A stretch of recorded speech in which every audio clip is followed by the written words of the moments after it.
I mean, I also read my namesake, Katherine Maher, was head of NPR, and, she said, we're completely unbiased. Give me a break, lady. Read the NPR. NPR said, it sounds like Chappelle is using white privilege to excuse his homophobia and transphobia. Wait, now Dave, Chappelle can have white privilege? I'm really confused now. Bill Maher has turned on NPR as the media house faces accusations of leaning toward the Democratic Party. Now, you'd assume that since Maher often sympathizes with the DNC, he would rush to defend NPR against those claims. But Maher had very different plans. The outspoken comedian went straight for NPR's credibility, and the moment stunned audiences everywhere. If you're into spicy political commentary, hit the like button and subscribe to this channel. PBS testified before Congress this week amid accusations of liberal bias. Should the government continue to send taxpayer dollars to public broadcasters?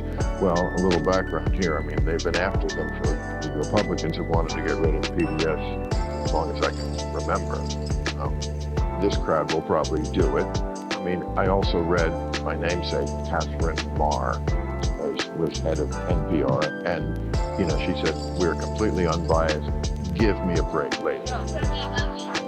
I mean, they're crazy far left. That's classic Bill Maher saying the quiet part out loud and not caring who gets offended in the process. According to Maher, NPR isn't just slightly left-leaning. It's firmly planted on the far left despite its leadership insisting the outlet is neutral and objective. And that's where Maher draws the line. No one realistically expects a major media organization to openly admit its biases.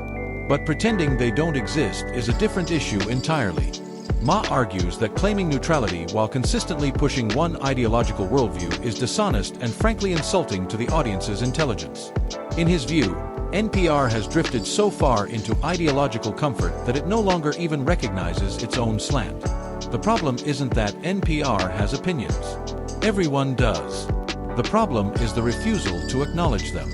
Maher's criticism cuts deeper because it's coming from someone who's usually on the same side politically, which makes the accusation harder to dismiss as partisan noise. I mean, I think we're past the age, really, where the government, first of all, why do we need to subsidize? Why can't we have outlets like this? And we're so polarized. These outlets became popular at a time when Republicans and Democrats didn't hate each other and weren't at each other's throats and didn't think each other was an existential threat. In that world, you can't have places like this, I think, anymore. They have to be private. Maher raises a point that's hard to ignore.